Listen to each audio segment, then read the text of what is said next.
आज हम प्रस्तुत कर रहे हैं माता ब्रह्मचारिणी की दिव्य कथा। नवरात्रि के दूसरे दिन शिष माता की पूजा की जाती है।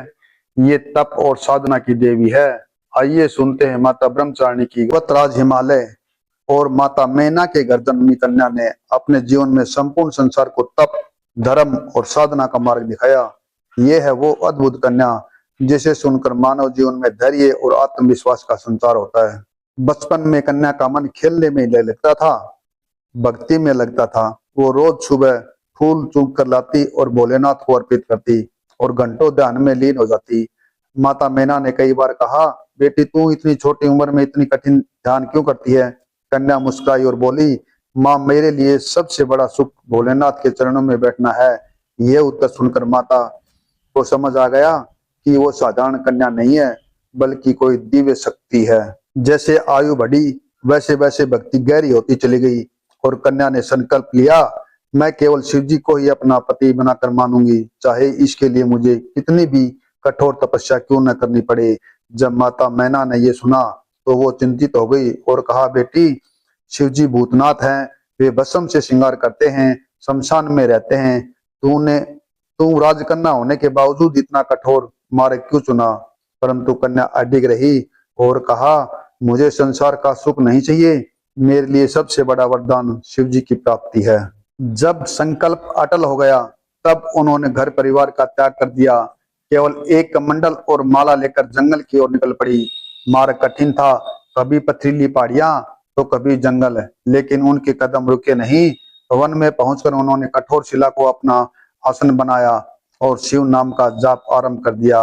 ओम नमः शिवाय, ओम नमः शिवाय। शुरुआत में वो फल फूल खाती, दिन बीतते गए और तप और भी कठिन होता गया।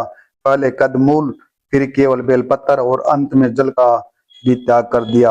अब वो केवल ध्यान और योग से ही शरीर को जीवित रखती। ऋषि मुनि अचंभित हो गए और कहा कि इतनी कोमल कन्या इतना गहरा तप कर रही है, ऐसा तो कोई साधक भी नहीं कर पाता।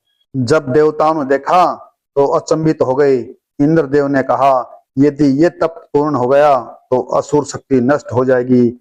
ब्रह्मा जी बोले, ये तप तो केवल शिव जी को प्राप्त करने के लिए है, यही शक्ति आगे चलकर ब्रह्मचारिणी के रूप में पूजी जाएगी। देवताओं ने फूल वर्षा की और माता की स्तुति की। तब से प्रसन्न होकर शिव जी प्रकट हुए, परंतु उन्होंने तुरंत वरदान नहीं दिया, उन्होंने माता की परीक्षा लेनी चाहिए।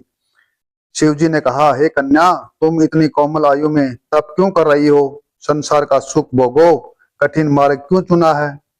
कन्या बोली, हे महादेव, ये तप मैं किसी सुख के लिए नहीं, केवल आपको पाने के लिए कर रही हूँ। मेरे लिए स्वर्ग का आकरण नहीं, ना ही भौतिक सुख। मेरी मात्र इच्छा आपको अपने पति के रूप में प्राप्त करना है। शिव जी मुस्कुराए लेकिन परीक्षा जारी रखी और अंत में अदृश्य हो गए, लेकिन उनके दिल में प्रसन्नता थी। माला और कमंडल धारण करने वाली देवी ब्रह्मचारिणी तप साधना की मूर्ति है। इसकी पूजा करने वाला व्यक्ति अपने जीवन में आत्मनियंत्रण, धैर्य और साहस प्राप्त करता है। नवरात्रि के दूसरे दिन इसकी उपासना का विशेष महत्व है।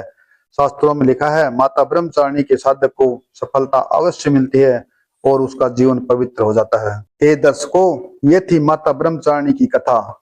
ये कहानी हमें सिखाती है, अगर दृढ़ संकल्प हो तो असंभव भी संभव हो जाता है। यानी जीवन में कितनी भी कठिनाइयां क्यों ना हो, यदि लक्ष्य महान और मन अडिग है तो सफलता अवश्य मिलती है। जय माता ब्रह्मचारिणी।